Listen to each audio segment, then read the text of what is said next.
Buenas tardes, hermanos, a cada uno también de los que nos acompañan en esta hora. Si hay visitas con nosotros, muchas bendiciones en esta mitad de semana que estamos aquí en la casa de nuestro Señor. Y como habíamos anunciado, vamos a comenzar el día miércoles un estudio acerca de las 7 iglesias de Apocalipsis, que también tiene mucho que ver con el campamento. Estamos haciendo un pequeño adelanto, pero es otro tema, pero también enfocado en lo mismo. En el campamento de este año verano se va a estar tocando las características de una iglesia madura en base a las 7 iglesias de Apocalipsis. Vamos a estar estudiando aquí más que como iglesia madura. Aquí vamos a estar estudiando el libro de Apocalipsis de las 7 iglesias en el capítulo 3, capítulo 4. Espero que sea de bendición. Hay cosas que hay que entender, que Apocalipsis es un libro muy interpretativo. Hay cosas que muchos de nosotros no hemos visto, pero sí podemos aludir o llegar a ciertas conclusiones, a ciertas, no a su totalidad, porque el libro de Apocalipsis está, en algunas áreas todavía está sellado, no está revelado en su totalidad, porque son profecías futuras.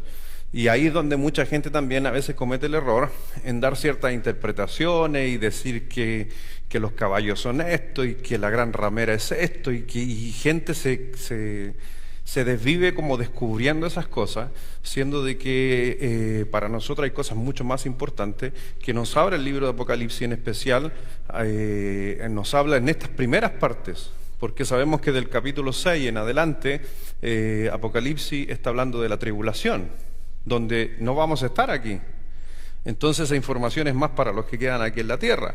Pero sí, después volvemos más adelante, del capítulo 19 en adelante, la iglesia nuevamente viene a ser parte de todo lo que va a suceder en el reino futuro. Así que no sé cuántas personas hay en esta hora. ¿Contaron? ¿No saben cuánto hay? ¿Hay apuntes? ¿Se anotaron? ¿Están todos anotados? Si no se ha anotado, no importa, porque de una u otra manera vamos a hacerle llegar copias. Ahí nuestros hermanos van a repartirle las copias del alumno para este estudio. ¿Qué tiene que hacer el próximo miércoles? Traerlas. No, porque vamos a entregar el estudio completo. Tiene que traerla. Y si es típico que el otro domingo va a decir: pastor, ¿no le habrá sobrado una porque se me quedó? ¿Sabe qué le van a decir? No. Ya. ¿Se imagina que a mí se me caerá el sermón? O sea, ¿por qué yo tengo que estar pendiente de traerlo? Ustedes de la misma manera. Así que, ¿tiene lápiz? ¿A quién le falta lápiz? También ahí levante la mano si le falta lápiz, allí hay que nos ayuden con los lápices también en esta tarde. Vamos a dar comienzo a este estudio. No sé cuánto va a durar.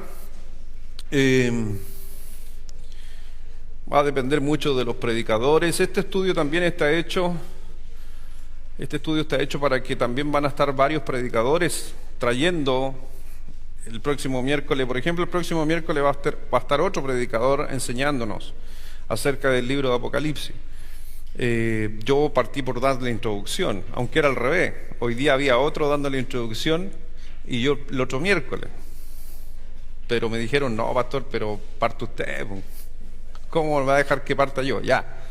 Así que hicimos el cambio, el ajuste. Sí, vamos a...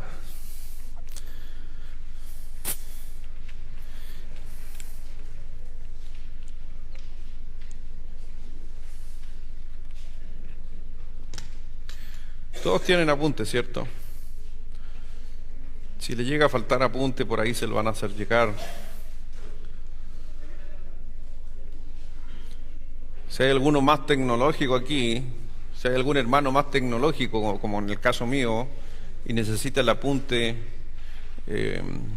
digital para que usted vaya rellenando en su iPad, avísele a mi señora o a mí, y se lo hacemos llegar en forma digital para que lo tenga en su iPad y pueda ir rellenando su iPad, los que les gusta más la tecnología.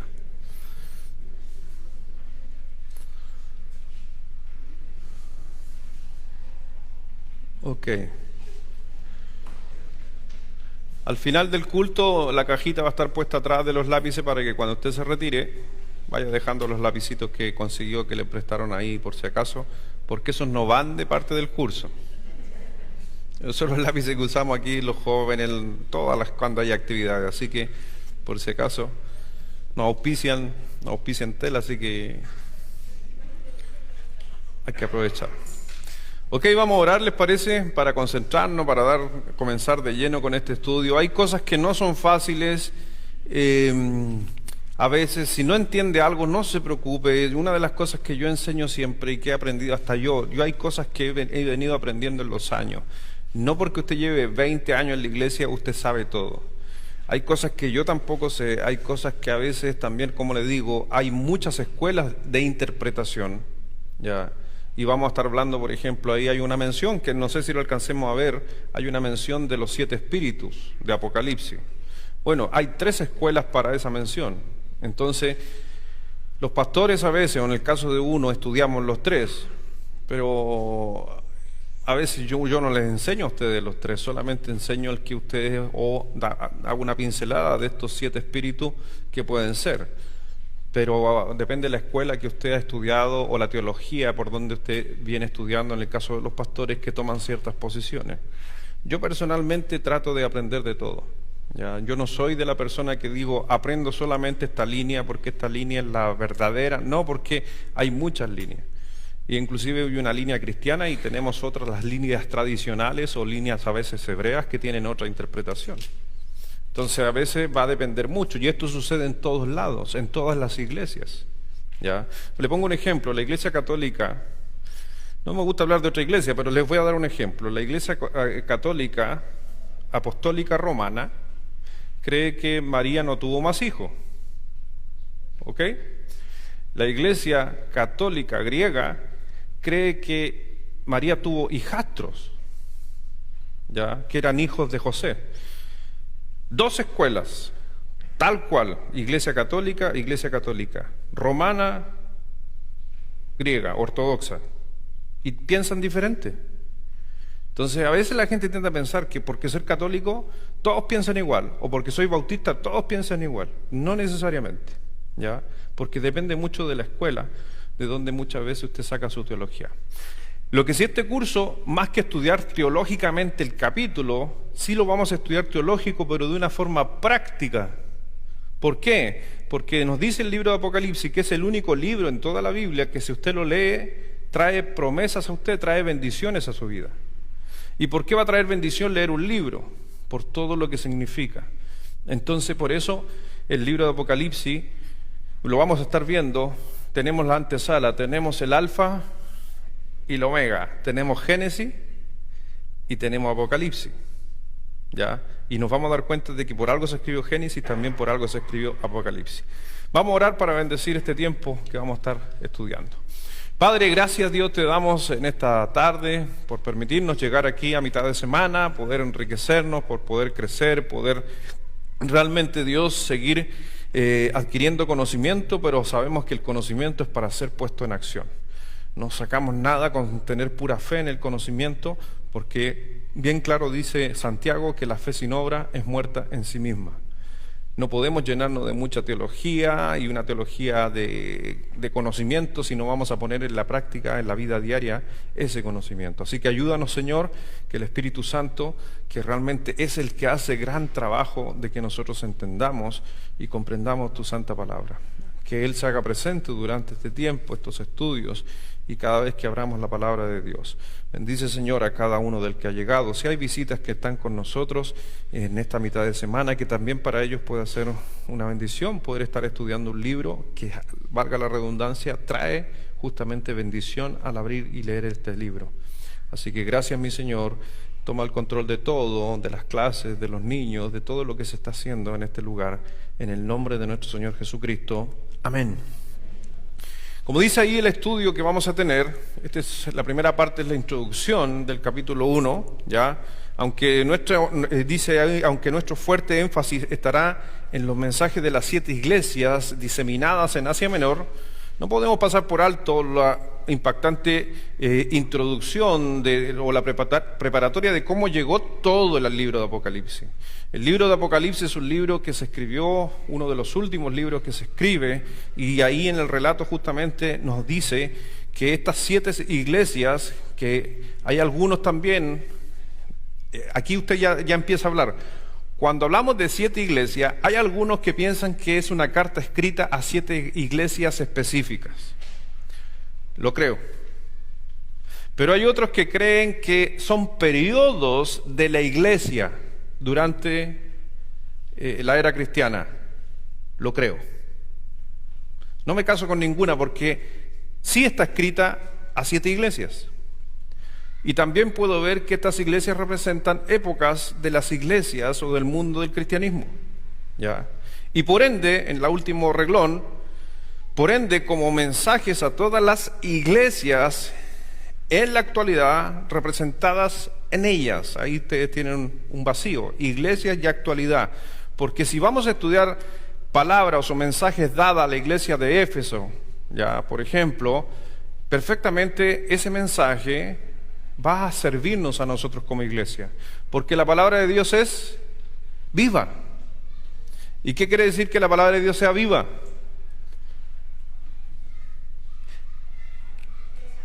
Que se pueda aplicar inmediatamente en el momento que usted la lee.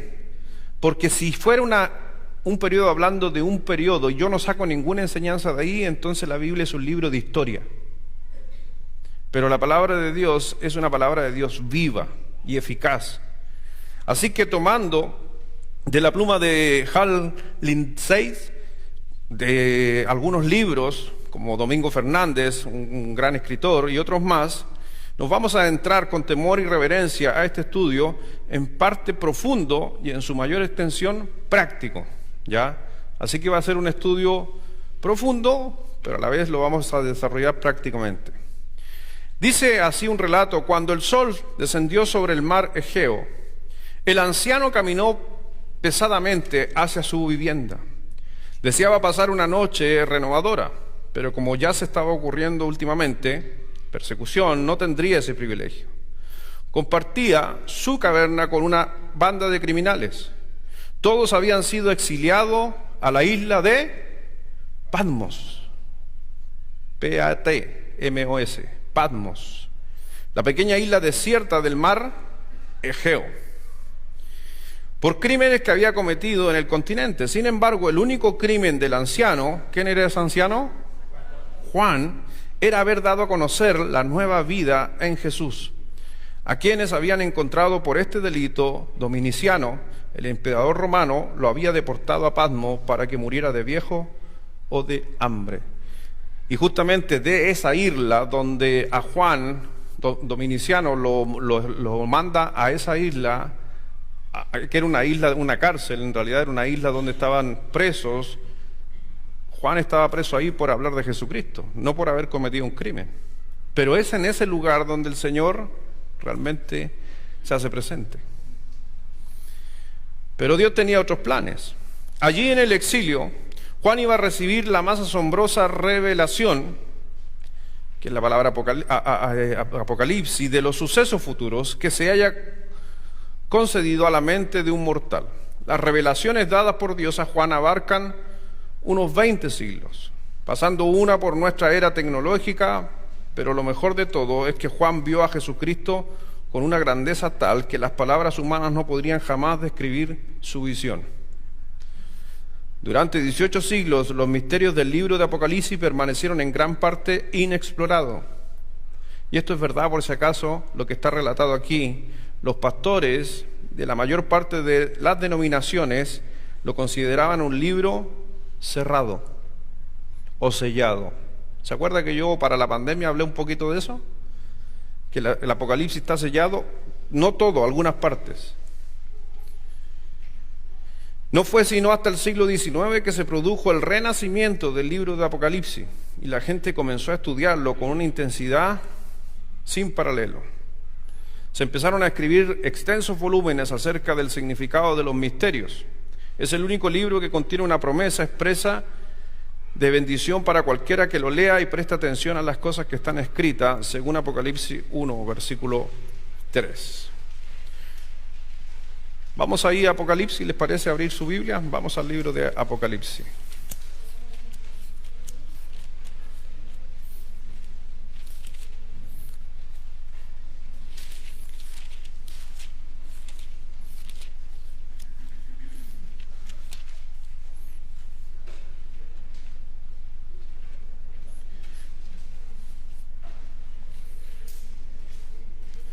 Dice en Apocalipsis capítulo 1, vamos a leer hasta el versículo 20, ¿les parece? Un poquito, todo el capítulo, ¿les parece? ¿Lo leemos alternadamente? ¿Quieren leer? ¿Es el único libro que qué cosa trae? Bendición. Entonces, si usted lo lee, ¿qué va a pasar? Va a recibir bendición. Por eso mejor leámoslo uno y uno. Dice así la palabra de nuestro Señor: la revelación de Jesucristo que Dios le dio para manifestarse a sus siervos las cosas que se deben suceder pronto, y la declaró enviándolas por medio de su ángel a su siervo Juan.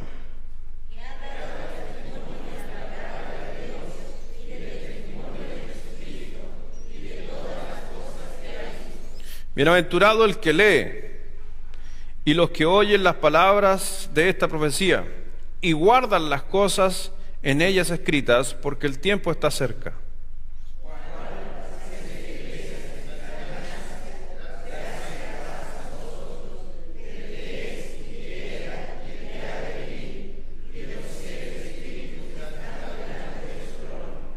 Y de Jesucristo, el testigo fiel, el primogénito de los muertos, el soberano de los reyes de la tierra, al que nos amó y nos lavó de nuestros pecados con su sangre.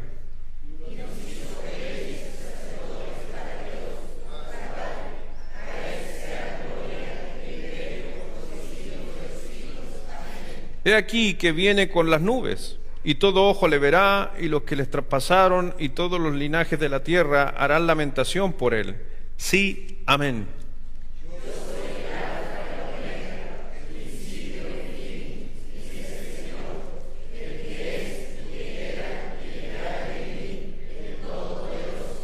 Yo, Juan, vuestro hermano, y copartícipe vuestro en las tribulaciones, en el reino y en la paciencia de Jesucristo, estaba en la isla llamada Patmos por causa de la palabra de Dios y el testimonio de Jesucristo.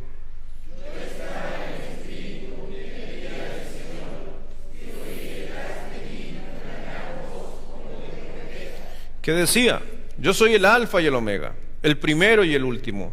Escribe en un libro lo que ves y envíalo a las 7 iglesias que están en Asia, a Éfeso, Esmirna, Pérgamo, Tiatira, Sardis, Filadelfia y Laodicea.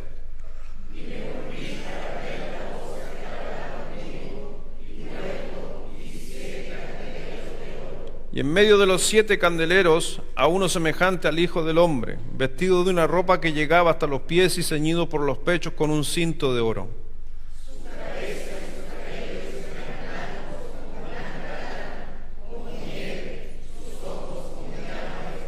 Y sus pies semejante al bronce bruñido, refulgente como un horno, y a su voz como un estruendo de muchas aguas.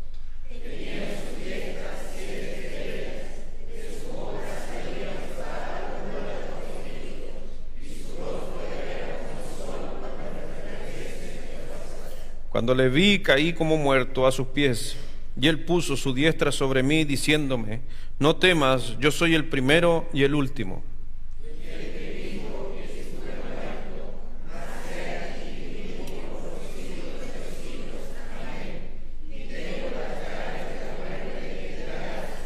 Escribe las cosas que has visto, y las que son, y las que han de ser después de esta.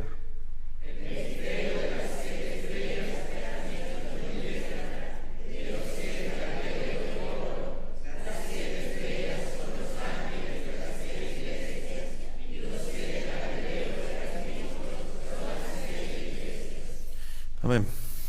Si usted se da cuenta, parte el libro ya inmediatamente hablando de símbolos, hablando de las 7 estrellas, hablando de los candeleros, hablando de los espíritus, y todo esto Juan lo está viendo en visión.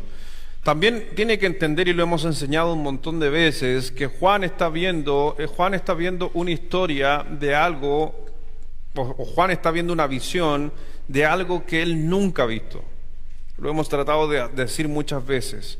O sea, si Juan está viviendo en el primer siglo y Dios le mostró nuestro siglo, hablamos de nuestro siglo, ¿ya? Y Juan vio un ejemplo, a las personas con celular. ¿Cómo Juan descubriría un celular?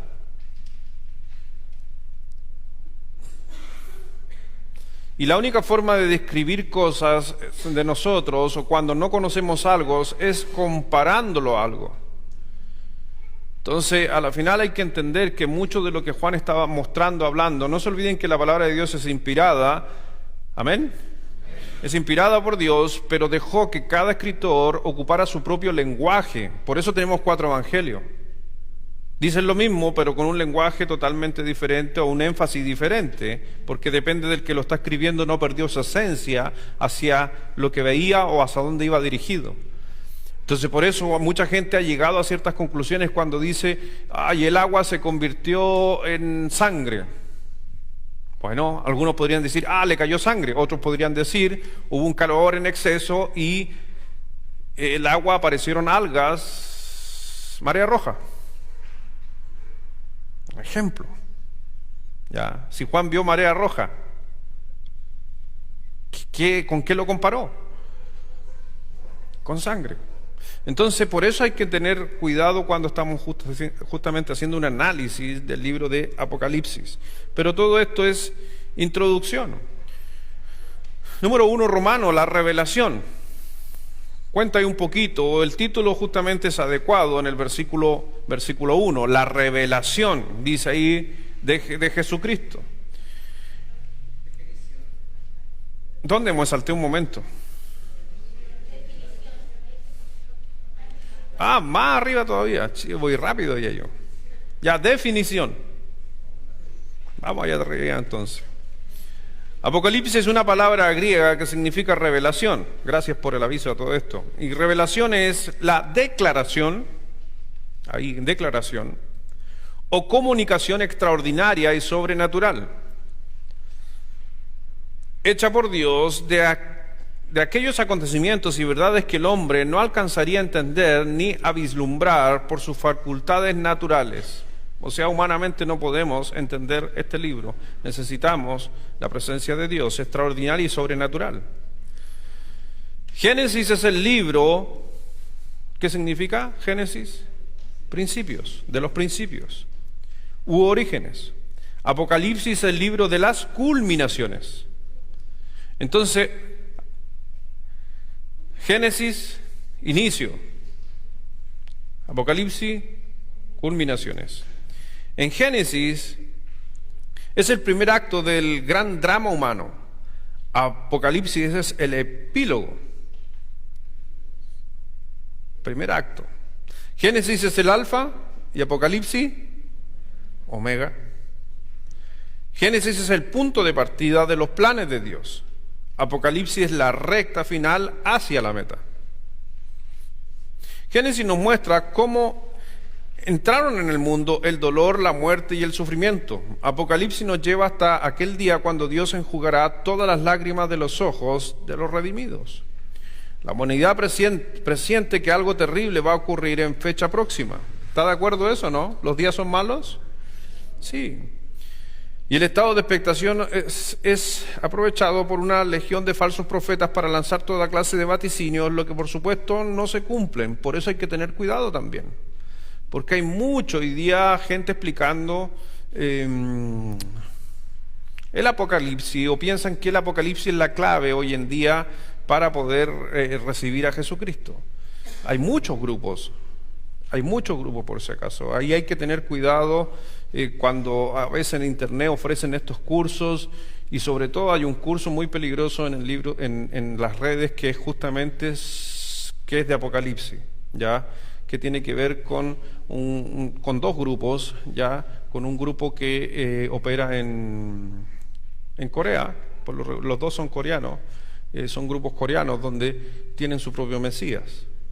Y estos dos Mesías dicen justamente que recibieron la revelación de Dios en cuanto al Apocalipsis. Entonces, hay que tener cuidado, hoy día aparece mucho eso. Dice, ha llegado el momento en que despertemos y comprendamos que estamos bajo el reloj de Dios.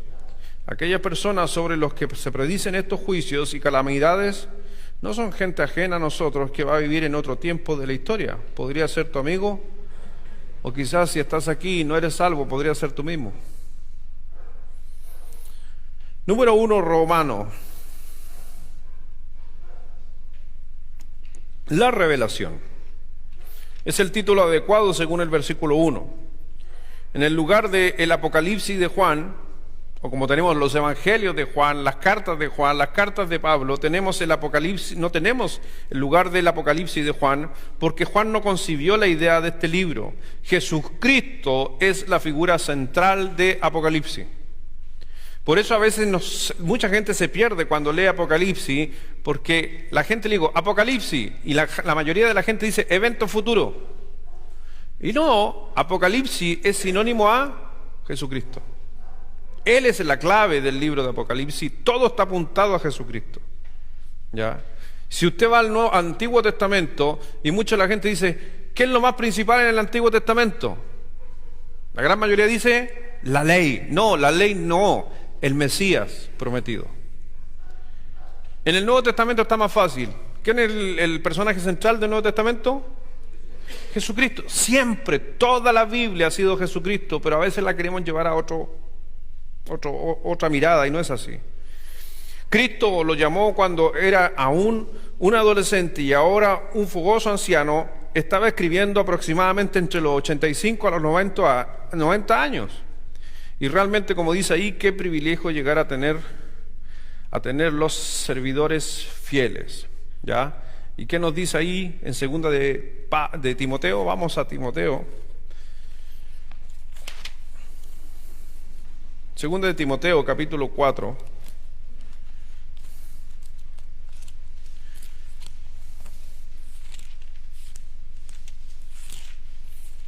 Es un privilegio, como dice ahí, poder para él se da recibir mensaje del Señor y traer un tremendo mensaje. Dice aquí el apóstol Pablo, dice, he peleado la buena batalla, he acabado la carrera, he guardado la fe. Por lo demás me está guardada la corona de justicia, la cual me dará el Señor, juez justo, en aquel día, y no solo a mí, sino también a todos los que aman su venida. Entonces encontramos justamente, hay que mantenerse fiel a nuestro Señor. Letra B, el orden adecuado. Entonces encontramos que el tema es la revelación de Jesucristo. Cuando dice en el versículo 1, la revelación de Jesucristo, ese es el tema. La fuente o el origen es justamente que Dios le dio.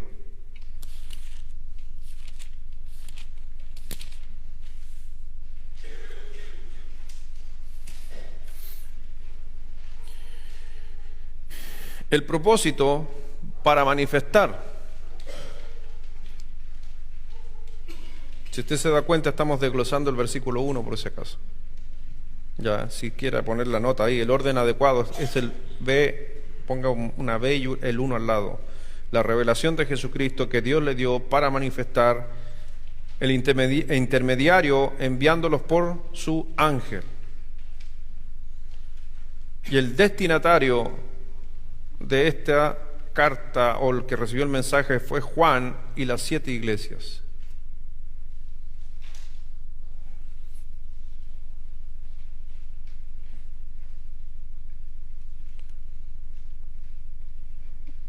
El orden o la cadena de cómo llegó el mensaje.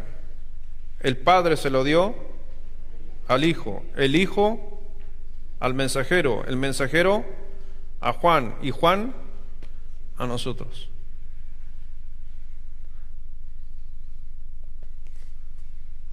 Hay algunos que se han aprovechado de esa estructura que acabo de mencionar.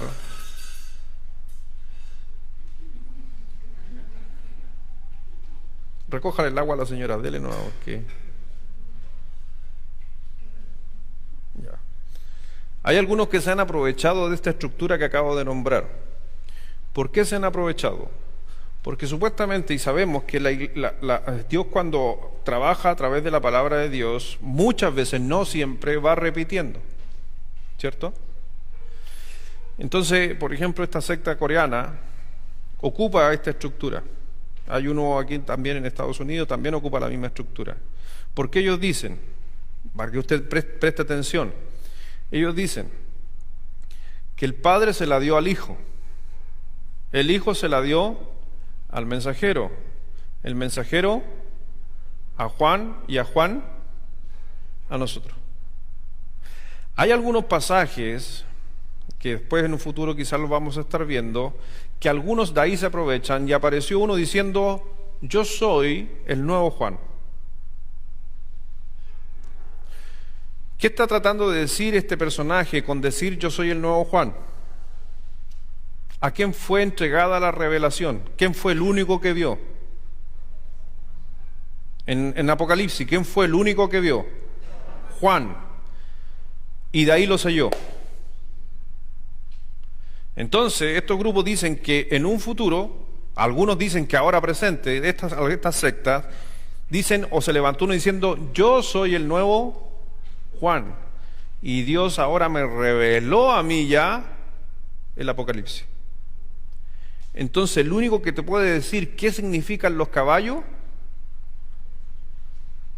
soy yo, el nuevo Juan. Ten cuidado con eso, que es muy común. ¿Ya? Y hay gente que toma esto, y hay iglesias que están tomando esto. La iglesia coreana que tiene este pensamiento es una de las iglesias más grandes en el mundo. Pero tenga cuidado, y tienen por ahí, tienen diferentes escuelas en diferentes países, inclusive aquí en Chile, en Santiago, tienen un estudio. Por eso les digo, solamente estoy haciendo mención, que se aprovechan de esa estructura. Así que la cadena, el Padre al Hijo, el mensajero a Juan, Juan a nosotros. Letra D, bienaventurado, bendición espiritual a quien lo estudie con mente receptiva. El libro está escrito de tal manera que cuando llega el momento oportuno en que se han de cumplir estos sucesos, los sucesos de su tiempo descifran el significado del libro. Por ejemplo, ese es un pensamiento de Scofield. Por eso cuando usted va estudiando el libro de Apocalipsis, eso es lo que dice Scofield, y también yo creo mucho de eso, que cuando usted va estudiando el libro de Apocalipsis, entonces el Espíritu Santo le empieza a mostrar cosas que usted nunca había visto. Pero es el Espíritu Santo. ¿Ya? Y donde uno empieza a entender, esta misma clase que tú vas a estar tomando hoy día, tú quizás en un par de semanas vas a decir, ¿viste que eran los 7 espíritus? ¿O viste lo que eran los candelabros? ¿Por qué? Porque el Espíritu Santo habla. La salutación, encontramos del capítulo 1, del 4 al 8, ¿ya? Ahí Juan justamente está, como leíamos hace un momento, Juan a las 7 iglesias que están en Asia Menor, ¿ya? Asia, las 7 iglesias, le está saludando la provincia romana llamada Asia Proconsular. Un saludo de mayor alcance a ellos y a nosotros. Gracia y paz. Letra B, los dadores de la revelación, quienes entregan esta revelación, el que es, el que era y el que ha de venir. Si usted se da cuenta, Dios está mencionando los 3 tiempos del verbo ser. Es precioso eso. Número 2, los 7 espíritus que están delante de su trono. Se refiere al Espíritu Santo en la plenitud de sus dones y obras. Estos son interpretaciones, algunas de las interpretaciones. El 7 nos habla de completo. Por eso cuando el 7º día el Señor descansó, se terminó, se culminó. Entonces se habla de completo, de los poderes y del ministerio del Espíritu Santo en favor de los creyentes. Pero hay otros, por ejemplo, que no está en su apunte. Y déjeme carrilarme un poquito, si me equivoco, si no...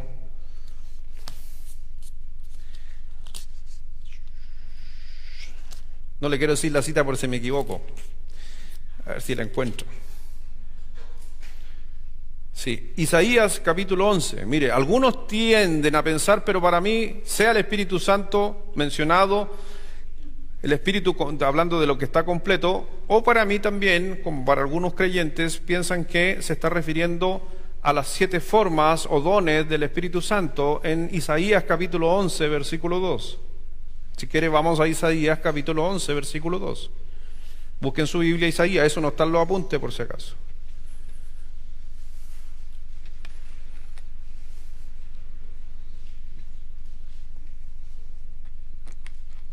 ¿Está ahí?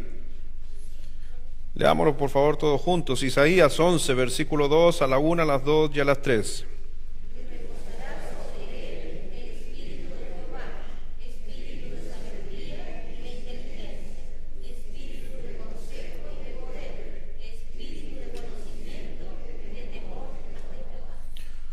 Si usted cuenta los espíritus, son 7. Pero dice el Espíritu de Jehová y dice 7 características. Algunos piensan que pueden ser estas 7 características mencionadas en este número 7. Pero en realidad no cambia nuestra apreciación que es el Espíritu Santo. Ya, por si acaso, no cambia. Pero para mí, justamente también ahí mencionado, habla de lo completo. El testigo fiel nos dice ahí, cuando habla del testigo fiel, se está refiriendo, ¿quién era un testigo en el Antiguo Testamento? ¿Cómo se le llamaba al que era testigo de las palabras de Dios? En el Antiguo Testamento, los que hablaban, profetas, ¿ya? El testigo fiel, profeta que nos amó. El primogénito, que nos ha lavado. ¿Quién lavaba? ¿Quién limpiaba? El sacerdote. El primogénito, el sacerdote nos ha lavado. El soberano que nos hizo reyes y sacerdotes, el rey. Y ahí están los 3 oficios de nuestro Señor mencionados: profeta, sacerdotes y rey. Letra C, su venida en gloria con sus santos. Dice ahí justamente en el libro de Apocalipsis, capítulo 1, si quiere volver allá nuevamente.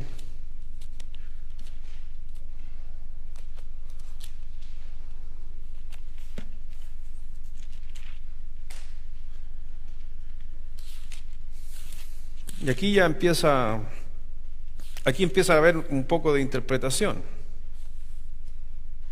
Vemos en el versículo 5 en adelante, dice: de Jesucristo el testigo fiel, el primogénito de los muertos, el soberano de los reyes de la tierra, al que nos amó y nos lavó de nuestros pecados con su sangre, y nos hizo reyes y sacerdotes para Dios su Padre. A él sea la gloria por el imperio por los siglos de los siglos.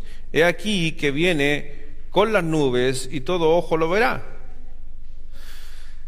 ¿Cuántos de nosotros, y una pregunta en general, pero aquí ya usted se va a dar cuenta, ¿cuántos de nosotros cuando nos hablaron, o los maestros de escuela dominical, le hablan a sus hijos que viene Cristo en las nubes, piensa usted en una nube y arriba de la nube parado Cristo? Eso no dice Apocalipsis. Esa es la figura romántica del cristianismo que nosotros le ponemos.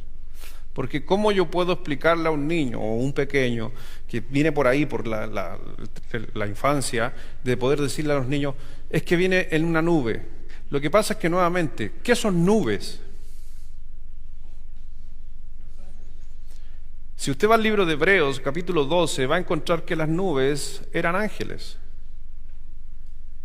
Entonces, cuando dice que Cristo viene y todo ojo lo verá y viene con las nubes, hay 2 miradas, y lo vamos a leer. Pueden ser, o 3 miradas si usted le quiere poner. Pueden ser nubes, pueden ser con sus ángeles, o puede ser con nosotros. Ya me quedo mirando medio raro el marco.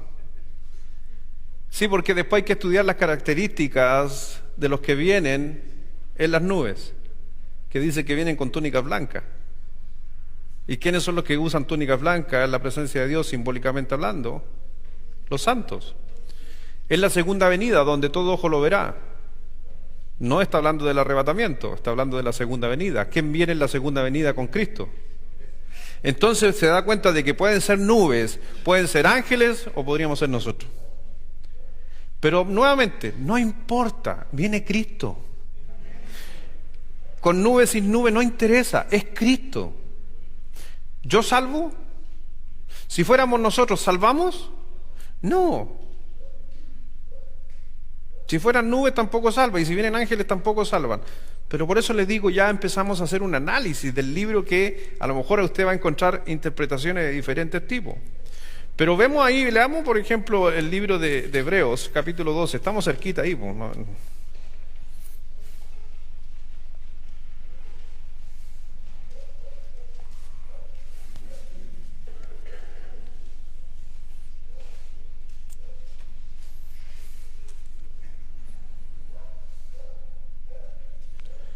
Miremos una mirada en Hebreos 12, está hablando de creyentes. ¿Y cómo se le llamó a los creyentes? Versículo 1 de Hebreos 12, todos juntos, a la 1, a las 2 y a las 3.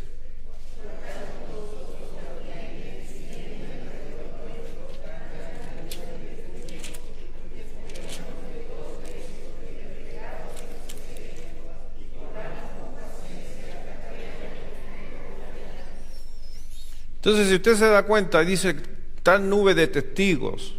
Está hablando de santos, de personas, de creyentes. Entonces, ojo cuando estamos haciendo una mirada justamente acerca de esto. Cuando usted va, también lo puede mirar, por ejemplo, ahí en el libro de Hebreos, capítulo 1, ahí nos habla y nos presenta justamente a los ángeles como nubes. Entonces, son interpretaciones, pero aquí se está mencionando, dice con las nubes, 7 veces se dice en o con las nubes. En Hebreos 12:1, nubes se refiere a la gran compañía de creyentes que han muerto en el pasado y que observan nuestra vida. Está hablando de la segunda venida, por si acaso, no se vaya a confundir. En 1 Tesalonicenses 3:13 o Judas 14, para los que están en la tierra, esta multitud de santos de Dios, todos vestidos con inmaculadas túnicas blancas, serán como nubes que descienden del cielo. Segunda venida. Número 2 dice todo ojo. En Mateo 24, del 29 al 30, esta venida es visible, la cual no es el arrebatamiento. Porque el arrebatamiento es después, justamente, dice, la segunda venida es después de la tribulación de aquellos días. Ya mencionada en Daniel capítulo 13, 7:13, en Isaías 53. Pero no se olvide que hay dos miradas en la venida de Cristo. La primera mirada que nos dice que cuando Cristo viene, dice que ningún ojo lo verá. Eso quiere decir que hay una venida antes, y a eso se le llama arrebatamiento. ¿Ya? Arrebatamiento, donde ningún ojo lo verá. Pero después dice donde todo ojo lo verá. Esa es la segunda venida. Ahora, el arrebatamiento, para que usted no se confunda a veces, es parte de la segunda venida, no lo separe. A veces queremos poner el arrebatamiento, el tiempo de la tribulación, como que fuera algo aparte. No, es parte de la segunda venida. Para que haya segunda venida tiene que haber arrebatamiento. Entonces el arrebatamiento es parte de la segunda venida, pero no es la segunda venida.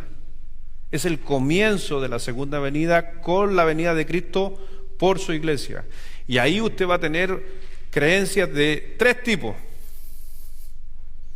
Algunos que se piensan que se van a ir antes de que comience la tribulación.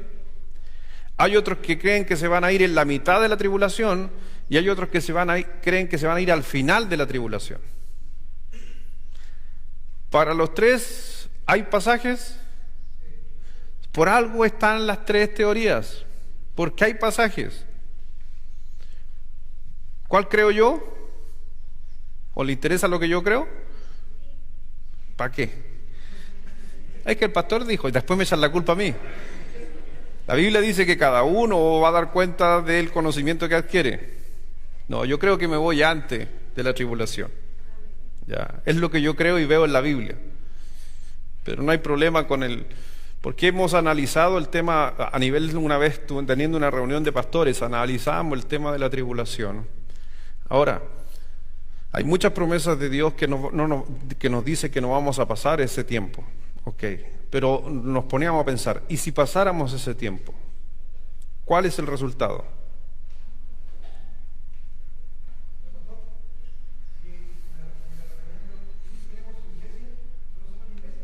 Sí.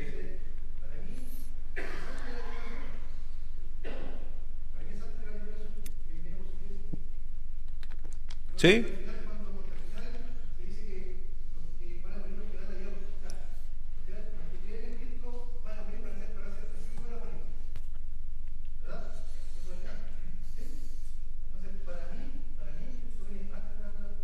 Excelente, po.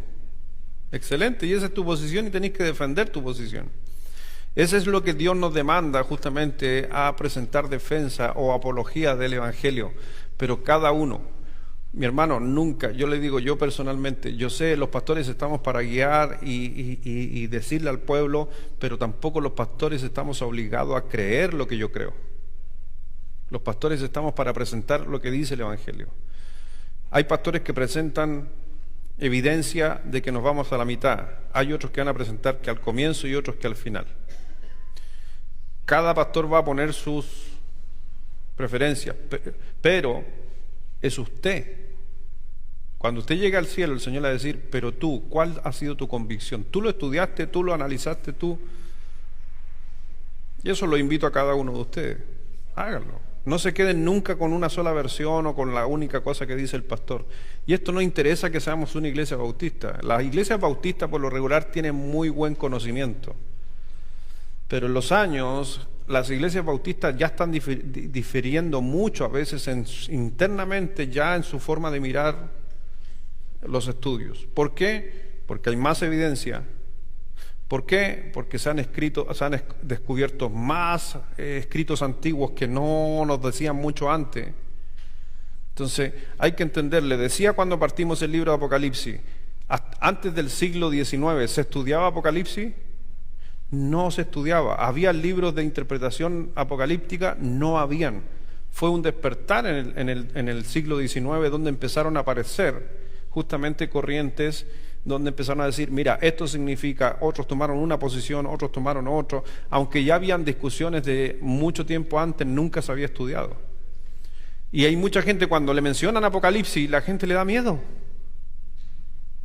No, pastor, no, me da miedo Apocalipsis. No, pastor, es que no quiero leer ese libro porque no lo entiendo. Y es el único libro que tiene promesa. Por algo será.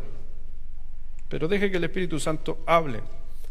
Otro día quizás haremos una cátedra, ahora no es un tema, pero otro día podríamos quizás un día yo predicar, un día domingo decir, estas son las posiciones, por qué creemos los bíblicos bautistas o leemos nuestra iglesia, por qué nos vamos antes de la tribulación.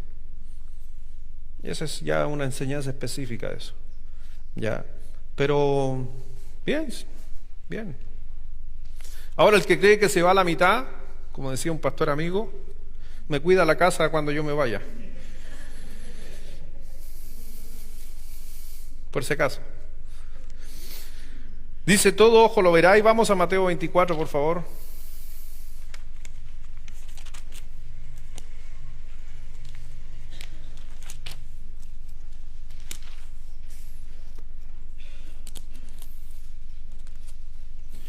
Ahora también cabe mencionar también este tema a veces, el tema de escatología. Escatología justamente se está refiriendo al estudio de eventos futuros. Y déjeme decirle algo, no todos los pastores son capos o expertos en escatología. Entonces no pida a que todas las iglesias deben que creer lo mismo o piensan lo mismo. Hay pastores que son muy buenos en hermenéutica, pero son malos en escatología. Hay pastores que saben mucho de escatología, pero saben poco de soteriología. Entonces va a depender mucho del tipo de líder que las iglesias conlleven, que a veces van a hablar y se va a tocar más. Si la persona es buena manejando eventos futuros, adivine qué el pastor va a enseñar. De eventos futuros. Y si el pastor es malo para hablar de eventos futuros, ¿usted cree que va a pasar mucho tiempo enseñando eventos futuros? No. Ya. Entonces tiene que ver muchas veces con el tipo de enseñanza o línea. Y hay pastores que ni le interesa, comillas, en el buen sentido, estudiar escatología, porque para ellos hay mucha gente que se está perdiendo y hay que ganar a esa gente. Es respetable también. Y no le dan tiempo a la escatología. Porque ellos ganar alma. Entonces, ojo, hay de todo. ¿Ya? Hay de todo. Que a mí me gusta la escatología, sí me gusta la escatología. Mateo 24, versículo 29. Dice, inmediatamente después de la tribulación de aquellos días, el sol se oscurecerá, y la luna no dará su resplandor, y las estrellas caerán del cielo, y las potencias de los cielos serán... Y ahí empezamos nuevamente, pastor, van a caer cometas, y van a caer cosas sobre la tierra, y van a caer esto, y la luna se va a oscurecer. ¿Ha escuchado eso? ¿Y la luna se va a convertir en sangre? ¿Sí? ¿Ha escuchado eso o no? ¿Sabe usted, en el libro de Amós anunció que la luna se iba a convertir en sangre cuando Cristo muriera? Pregunta, ¿se convirtió en sangre? Lo dije la otra vez en una enseñanza. ¿Se puso en sangre la luna en los tiempos de Jesucristo? ¿Hay algún relato que la luna se haya puesto roja? La historia no dice nada, pero el profeta dijo que sí. Y le digo algo, ¿y qué pasa si sí se dio y era de día? Nadie se dio cuenta, pero al otro lado sí. No sabemos, pero porque se diga algo, no inmediatamente lo pongamos en un punto catastrófico. Porque si usted dice, inmediatamente después de la tribulación de aquel día, el sol se oscurecerá, ¿puede haber un eclipse? ¿O puede estar nublado? No sabemos. ¿Qué es para usted el sol se oscurece?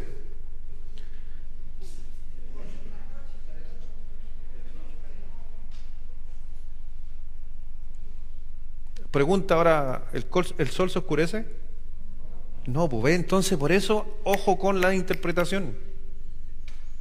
Puede decir muchas cosas, puede ser de noche, puede estar nublado, puede haber un eclipse, no sabemos. Y la luna no dará su resplandor, obvio. Si el sol está oscuro, ¿qué hace que la luna se encienda? ¿Porque la luna tiene luz propia? No. Y las estrellas caerán del cielo.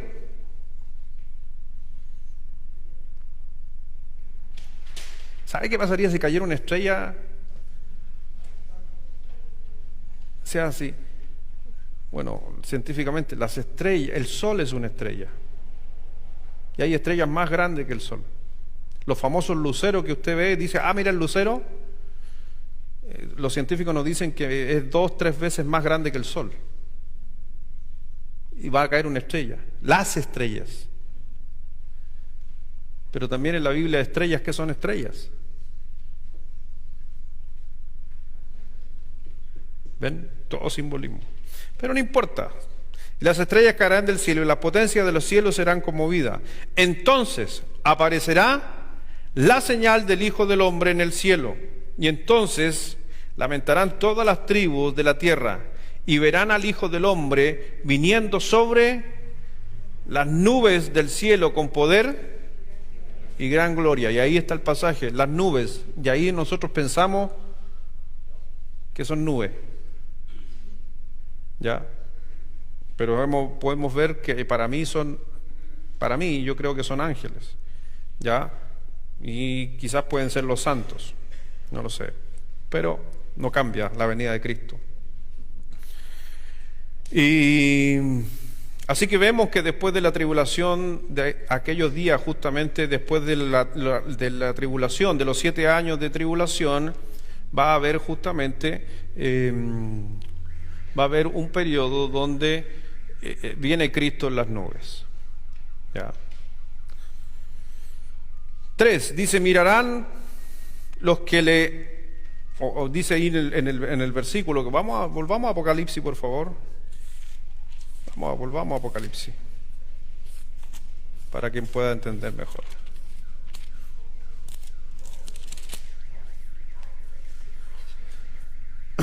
José, ¿me podéis traer una pizarra y un lápiz para poder explicar, para que la gente quede más clara? Por favor, ahí con algunos de tus ayudantes ahí. Gracias. Dice ahí en Apocalipsis capítulo 1, estamos en Apocalipsis capítulo 1.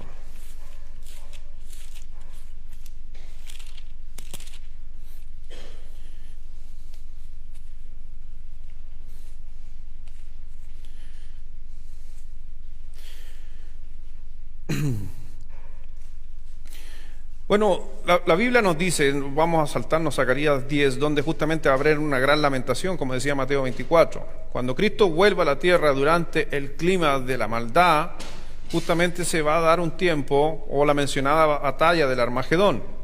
¿Ya? El pueblo judío, por primera vez, o si quieren allá abajo nomás.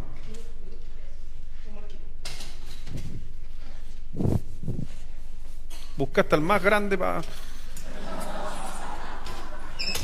subir la... No, pero está al revés, está al revés. El Marquito seguro de sí mismo, ¿no, Marquito?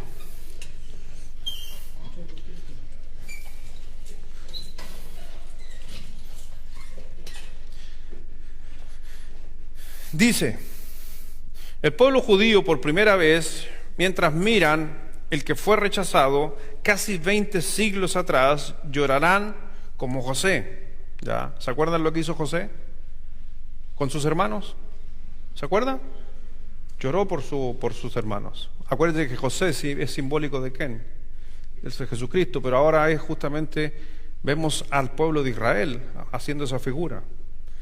Encontramos también en el punto 4, dice el alfa y el omega. En el versículo 8 dice, yo soy el alfa y el omega, el principio y el fin, dice el Señor, el que es y el que era y el que ha de venir, el todopoderoso. Así que vemos que el alfa y el omega, la última palabra de Dios, ¿ya? Desde la A a la Z, o al alfa, omega, es todo lo que Dios tiene justamente que decir. Y Dios quiere decir algo al hombre y lo hará por medio de su última palabra, Jesucristo. Gracias. Dos atributos, ya. La existencia eterna, el que es y el que era, y la omnipotencia, el todopoderoso.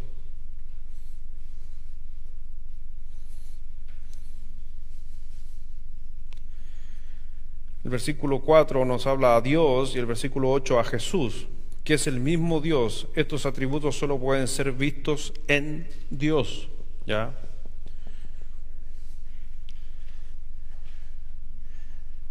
La visión en el capítulo 1, versículo del 9 al 18. Encontramos la ocasión, por eso se menciona la ocasión, porque Juan dice, yo, Juan, vuestro hermano y copartícipe, él cuenta que estaba en la isla de Pasmo, en una isla rocallosa y estéril en el mar Egeo, a 38 kilómetros de la costa del Asia Menor, fue usada por los romanos como lugar de destierro para los criminales. Dios convirtió la isla en un oasis para Juan.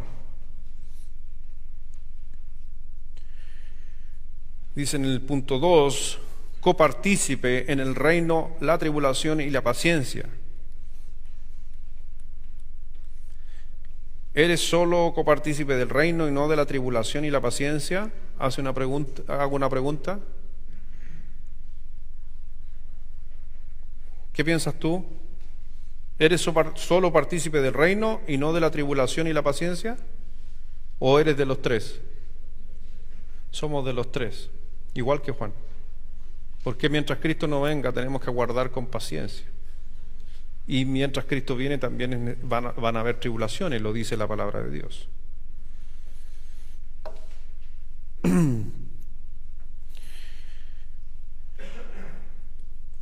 ¿Qué sería para ustedes paciencia?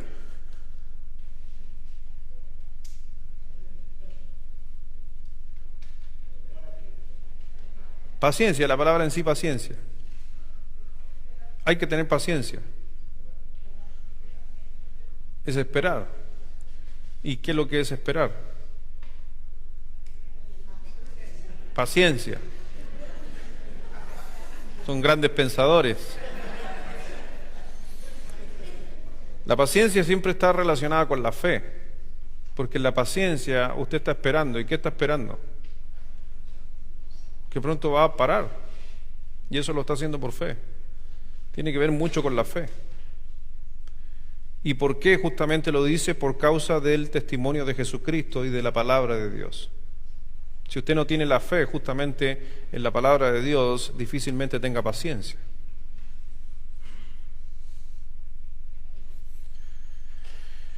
El día, según el versículo 10, que sucedió esto, yo estaba en el Espíritu, en una posición espiritual. Yo estaba en el Espíritu, arrebatado en espíritu. En el día del Señor, ¿será el día domingo?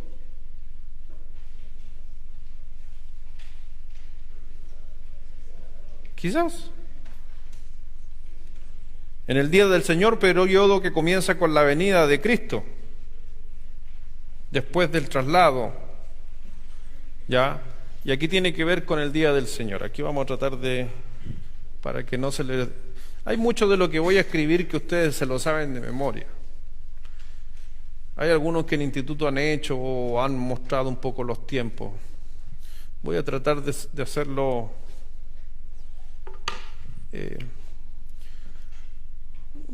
Vamos a partir de Jesucristo, ¿ya? Vamos a hablar del tiempo de Jesucristo.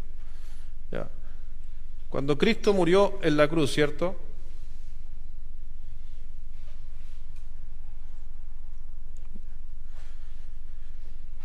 Aquí Antiguo Testamento. Dios venía trabajando con el pueblo judío, pueblo israelita, ¿cierto? Y no solo con el pueblo israelita en sí, sino que también el que adoptaba al mismo Dios de los israelitas. ¿Ya? Por eso hay gente en los tiempos antiguos que también era creyente en Dios y no siendo israelita, ¿ya? Porque creía en Dios. Pero muchos de ellos entraron al judaísmo. Cuando Cristo vino y el pueblo de Israel no recibió a su Mesías, que era el Cristo, se abrió un paralelo. Antes venía solamente una sola línea. Desde Jacob en adelante viene una sola línea. Ya viene el pueblo de Israel. Pero cuando Cristo viene y ellos no lo reciben, el pueblo de Israel baja aquí y abre una línea paralela. Entonces Cristo empezó a trabajar ¿con quién? Con la iglesia. Y por eso tenemos el Nuevo Testamento. ¿Para quién? Para la iglesia, no para el judío. ¿El judío qué sigue leyendo? El Antiguo Testamento, las Escrituras. Y ahí también hay algunos que usted va a depender de qué tipo de línea judía tiene. Es que hay algunos que leen solo, por ejemplo, el Pentateuco. Hay otros que tienen los 66 libros. Hay otros que leen más libros. Algunos de los apócrifos también lo siguen. Pero ellos están aquí y nosotros estamos aquí. Este periodo de Jesucristo se llama gracia.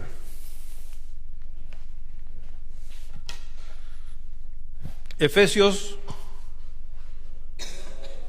2, 8 y 9, ¿cierto? Este periodo, ¿qué dice? Por gracias soy salvo por medio de la fe, y esto no es de vosotros, pues es no por obra, para que nadie se gloríe. Entonces estamos viviendo bajo el periodo de la gracia. Ya, en ese periodo estamos. Toda persona hoy día, para ser salvo, ¿qué necesita? Recibir a Cristo como su Salvador. Y si un judío puede ser de la iglesia, ¿qué necesita? Y si una persona está en la isla y nadie le ha hablado de Jesús y vive solo en una isla de bebé, de pequeño, de niñito, quedó ahí como la Laguna Azul y nadie lo fue a buscar, y si se muere, ¿a dónde se va? ¿Qué necesita esa persona? A Cristo. Y si él anhela tanto a Cristo, el Señor va a hacer pasar un barco por ahí con un misionero o con un cristiano. Porque me han hecho esa pregunta. Y es como para decir, pero es que si nadie le ha predicado el Evangelio, entonces el Señor lo absuelve. No existe eso. En toda la Biblia no hay ninguna mención de absolverlo por no haber escuchado nunca el Evangelio. No existe eso. ¿Por qué? ¿Con qué apoyo eso? Con Romanos capítulo 1, versículo 20. ¿Qué dice Romanos 1:20? Que su poder y su deidad se hacen manifiesta, claramente visible a través de la creación. Así que no hay excusa. Lo dice literal, Romanos 1, no hay excusa. Entonces para nadie, es que yo no sabía, no importa. Estamos en ese periodo de la gracia. ¿Dónde están los judíos? paralelo, en una línea paralela. ¿Hasta cuándo va a durar esto? Y aquí donde es lo que yo le quiero dar. Va a llegar un momento justamente cuando Cristo viene en las nubes. Si usted quiere poner una nube o si usted quiere poner ángeles, me da lo mismo. ¿Ya? Si Cristo viene con sus ángeles, ¿pero qué dice? Que los ojos no lo verán. Entonces, nadie se va a dar cuenta de que Cristo vino. Cuando Cristo dice que suenan, ¿qué suenan aquí? Trompetas, ¿ya? Las trompetas. Ahora usted se imagina tocando trompeta y sonando las trompetas. Hay que mirar nuevamente. Otro día vamos a hacer ese estudio. ¿Qué son las trompetas en la Biblia?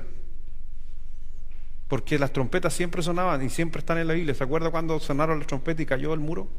O cayó el cuerno. Todo eso tiene un simbolismo. Pero no vamos a estar hablando de eso ahora. Trompetas. Suenan las trompetas. ¿Y qué dice Tesalonicense? Que los muertos en Cristo, los muertos que estaban en la tumba, ¿a dónde se van?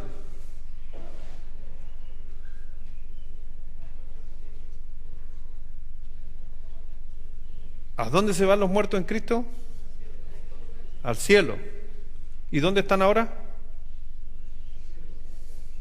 ¿Cómo se van al cielo? Se van al cielo. Los muertos en Cristo, ¿dónde están ahora? ¿Al seno de Abraham? No, ahí te fuiste para otro lado, porque eso es de aquí. Que no me quise meter para allá. Pero esa es otra explicación, porque el seno de Abraham, si usted va en el libro de Lucas, capítulo 16, usted va a encontrar justamente donde se habla del rico y el Lázaro. ¿Se acuerda? Y murió el rico y fue sepultado, y murió Lázaro, y vinieron sus ángeles y lo llevaron al seno de Abraham. Y él, estando en el seno de Abraham, miró hacia el otro lado y vio a Abraham, el rico, y le dijo: Padre Abraham, ten misericordia de mí, envía a alguien que moje mi boca, porque estoy consumido o atormentado en esta llama. Eso se llama el seno de Abraham. El seno de Abraham, que me comí toda esa historia porque no nos interesa, estaba aquí.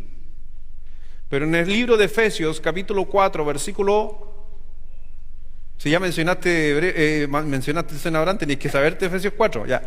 En Efesios 4, versículo 30 en adelante, dice que llevó cautiva los que estaban cautivos, o el seno de Abraham antiguamente... Ya, voy a tener que dibujar mejor, ¿ya? ¿Para qué tocaste el seno de Abraham, viste?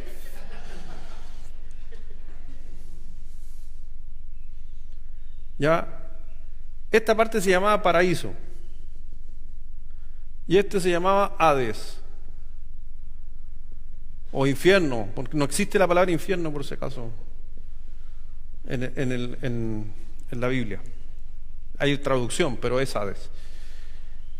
Aquí estaban todos los que morían esperando al Mesías, morían y se venían a este lugar, al seno de Abraham. Abraham, cuando murió, ¿a dónde se fue? Moisés, cuando murió, ¿a dónde se fue? Enoc.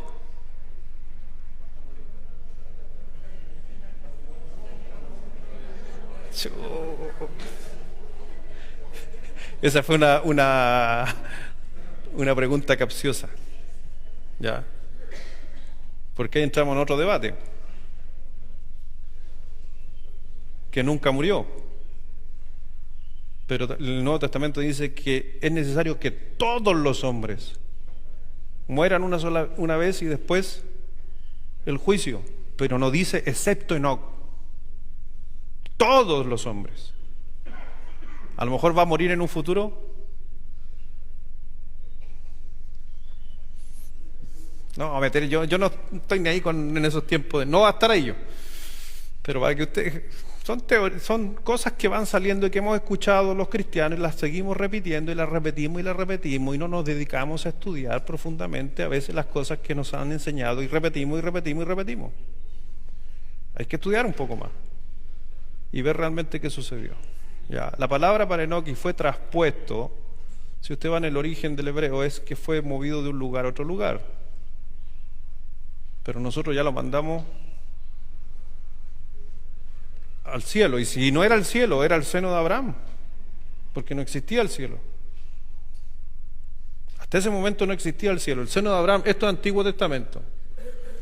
Ya, pero volvamos ahí. ¿Y aquí quién estaba aquí? Los que no creían en Cristo o en el Mesías. Ya, también estaban aquí. ¿Ambos estaban vivos? ¿Vivo entre comillas? Sí. ¿Consciente? Sí, estaban conscientes. Ya. Entonces, en el relato de Lucas nos dice que muere el rico y muere Lázaro, y Cristo está contando la historia. No es una parábola porque Cristo está ocupando nombres propios. Nunca en una parábola se ocuparon nombres. Entonces, si está ocupando un nombre propio, Jesucristo, es una historia real, no una parábola. Entonces dice que el rico miró de lejos y vio a Abraham y le dijo: Padre Abraham. Y eso nos enseña algo interesante. Cómo él conoció a Abraham. Si desde Abraham hasta aquí estamos hablando de 2800 años, un poco más. ¿Cómo sabía que era Abraham? Interesante, eso que vamos a tener conciencia. Vamos a ver quiénes son los otros, quiénes fueron nuestros. Esta es una teoría, pero que avalado por esto. O sea, yo voy a saber, si mi abuelo fue, mi tatarabuelo fue creyente, y en el cielo yo voy a saber que era mi tatarabuelo. Si usted mamá ha perdido un hijo en su vientre y usted llega al cielo, usted va a saber que él era su hijo, aunque no lo haya conocido. Bueno, Abraham, él sabía que era Abraham. Y le dice a Abraham: Abraham, ten misericordia de mí, envía a alguien que pase desde el paraíso acá a mojarme. Y él dijo: no se puede, porque hay una gran cima que nos separa, que ni de allá para acá, ni de allá para acá. Después que él entra en resignación, dice: y hay una posibilidad de que alguien vaya, o que me dejes ir a hablar con mis hermanos y decirles que mejor crean en el Mesías, porque si no van a venir a parar a esta llama. Y él le dijo: no, a los profetas y la ley tienen. En otras palabras, tienen la Biblia o el Antiguo Testamento. No necesita que alguien de acá. Y ahí le dice: nadie puede salir de aquí. Por eso cuando alguien se muere y queda por ahí dando vueltas, mentira. La Biblia dice que no. Pero ¿qué sucede? Esto sucedió aquí. Cuando Cristo muere en la cruz, dice la Biblia, y llevó, Efesios 4:30 en adelante, y llevó cautiva la cautividad. Y eso de que subió, ¿se acuerda que Cristo cuando muere asciende al Padre? ¿Se acuerda de eso, no? Cristo cuando muere asciende al Padre, porque cuando lo van a buscar la mujer, las Marías, y lo quieren tocar, y él les dijo: no me toquéis, porque todavía no ha ascendido donde mi Padre. Pero después, a los días, se presenta delante de Tomás, y a Tomás le dice: mete tu dedo. ¿Por qué entonces Tomás podía tocar a Jesús y las Marías no? Porque ya había ido donde el Padre. Por eso hay que mirar los relatos, los tiempos cronológicos. Cuando Cristo dice que se va, Efesios 4 nos dice que los cautivos que estaban en cautividad los llevó ¿a dónde?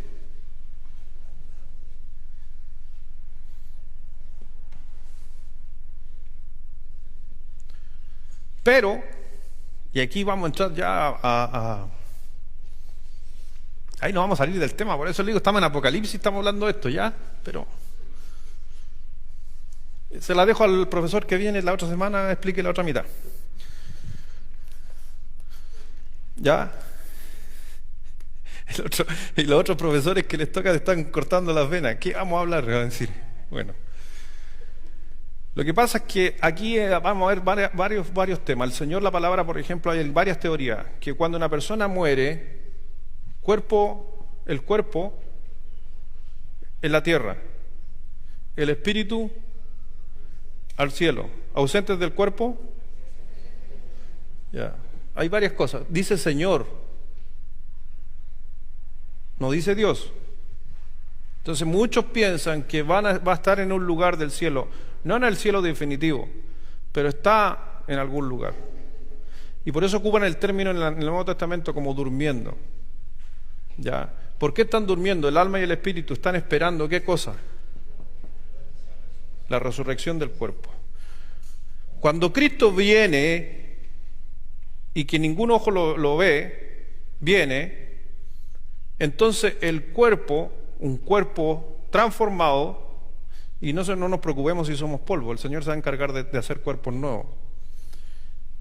Junto con nuestro alma y nuestro espíritu, los junta y nos transforma, dice Tesalonicenses. Pero primero los que han muerto, luego los que hayamos quedado, porque si Cristo viniera hoy día y usted no ha muerto, dice que no procederemos a los que durmieron. Primero tienen que irse los muertos y después los que estén vivos. Si viniera ahora, en este momento, usted no ha muerto, entonces usted va a ser llevado ahora mismo. ¿Le gustaría eso? ¿O le gustaría morir primero? A todos nos gustaría eso. Y eso es la esperanza que dice Tesalonicenses, que ojalá Cristo venga antes que yo muera. Es el deseo de todo cristiano. Somos llevados. ¿Qué sucede ahí? Está el periodo de la gracia, se detiene. ¿Y qué sucede aquí? ¿Dónde venían los judíos? ¿Hoy día dónde están? Paralelo. Pero cuando la iglesia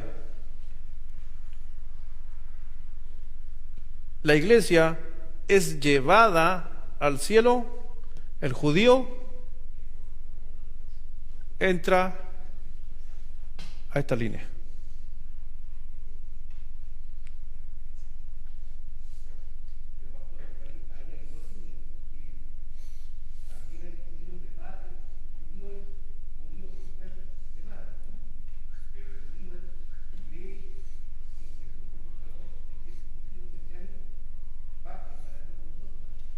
Sí, es que por eso le digo, vamos a empezar si empezamos a tocar cada rama de cada creencia de judaísmo, porque hay algunos que creen algunas cosas, otras líneas creen otra cosa.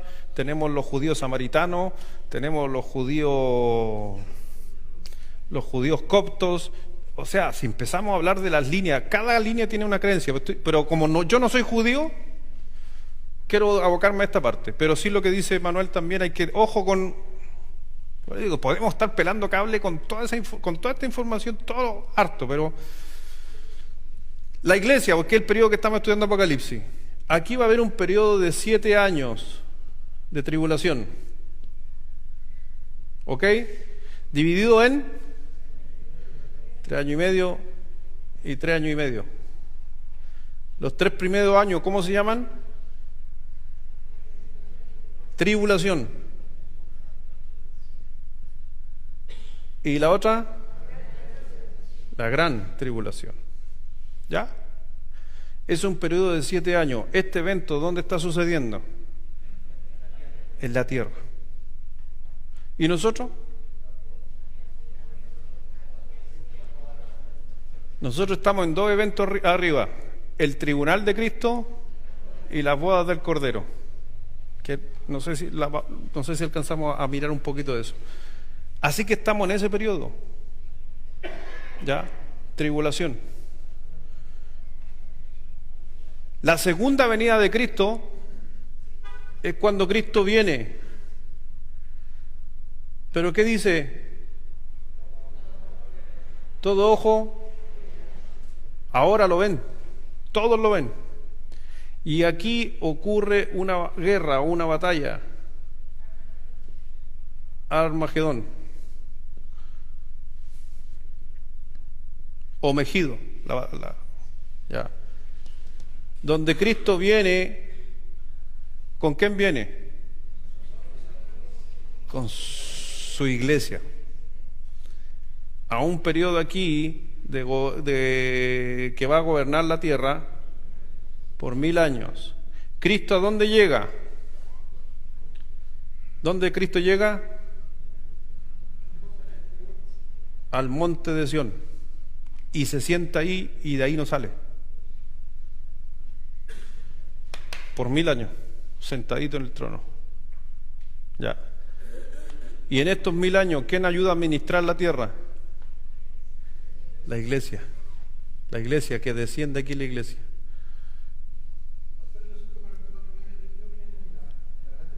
Aquí. Lo que pasa es que la iglesia fue quitada, y hay dos miradas de la iglesia fue quitada. Algunos piensan que, bueno, es la iglesia y el Espíritu Santo. ¿Quién es el que produce o que convence de pecado? El Espíritu Santo. Como no está el Espíritu Santo, que comilla, no está porque el Espíritu Santo no puede estar. O sea, no puede no estar, porque el Espíritu Santo es Dios. Y Dios está en todo lugar, por eso es simbólico ese no está, no opera. Que el mismo término que ocupó el apóstol Pablo dice, hablando del anticristo, ya opera, ya está en acción, pero no está presente, pero ya está en acción. El Espíritu Santo no está en acción en este periodo. Entonces, ahí se buscan 144.000 testigos, que no son los testigos de Jehová que te golpean la puerta, por si acaso. Son 144.000 testigos que atestiguan de Cristo, para que en este periodo haya gente que pueda escuchar de Jesucristo y aún ahí en la última oportunidad se pueda salvar, tanto para ser parte de la iglesia por muerte o para pasar a los 1000 años. Porque ¿qué gente va a estar aquí? Los que pasaron aquí. ¿Y quiénes de los que pasaron? ¿Quiénes? ¿De los buenos o de los malos? De los que soportaron o escucharon la predicación. ¿Ya? Entonces, ¿aquí alguien se puede salvar y ser parte de la iglesia? Sí, pero dice la Biblia que son muy pocos. Y la única manera de salvarse es que muera. Que haya derramamiento de sangre. ¿Ya? Si no, no. Y después pasamos a los 1000 años. En este periodo, al final de este periodo de Armagedón, ¿qué pasa con Satanás? Se encadena, ¿ya? Está encadenado. Está encadenado por 1000 años, pero al final de los 1000 años Satanás, y aquí me faltó el fuego, el infierno, ¿por qué? ¿Qué dice? Que aquí aparecen dos personajes más, el falso profeta y el anticristo. Al final son lanzados, ellos son los primeros que mueren en el infierno directamente, de ese periodo. Y después viene justamente Satanás, que por un poco de tiempo, no sabemos cuánto, es suelto para convencer a la gente aquí y para acá empezar otra batalla, que es la guerra de Gog y Magog. Aquí es donde se abren los libros, aquí es donde Jesucristo baja en su gran trono blanco y juzga la tierra. ¿Ya? Y se abren los libros para estar de vida. Y después viene la nueva Jerusalén. Ya esto es mucho más adelante. Avancé algo para los que vienen la próxima semana y ya me están haciendo ya, oye, ¿te pasaste la hora? Sí, me pasé. Pero ¿en qué quedamos? ¿En qué parte quedamos? ¿El día del Señor? Entonces, ojo con cuando se habla del día del Señor, porque tiene varios significados en la Biblia también. El día del Señor puede ser justamente, podría ser un domingo el día del Señor, pero también podría ser el periodo de juicio. A veces el día del Señor también se habla de que comenzó mucho antes de la ejecución. Dice periodo que comienza con la venida de Cristo después del traslado, ya que era lo que yo le estaba explicando ahora. Y dice número 5, a Cristo de nuevo se le llama el Alfa y el Omega. Quedamos hasta ahí. ¿Aprendió algo? ¿Se aprendió algo, no? Su mente, sus sentidos se abren. Por eso yo le decía que Apocalipsis es un libro que cuando usted lo estudia y lo lee, entonces usted empieza a vislumbrar cosas que no había visto antes. Y no interesa las veces que usted estudia Apocalipsis, Cada vez va a aprender algo nuevo, va a aprender algo. Imagínense que esto es solamente una mirada panorámica del periodo. Ni siquiera, bueno, si nos metiéramos del capítulo 6 al capítulo 19 de Apocalipsis, para que usted tenga una idea, para que nunca se pierda. El capítulo 6 hasta el capítulo 19, versículo 1 de Apocalipsis, solo está hablando de este periodo. Así que es fácil. Si usted abre la Biblia en el capítulo 10,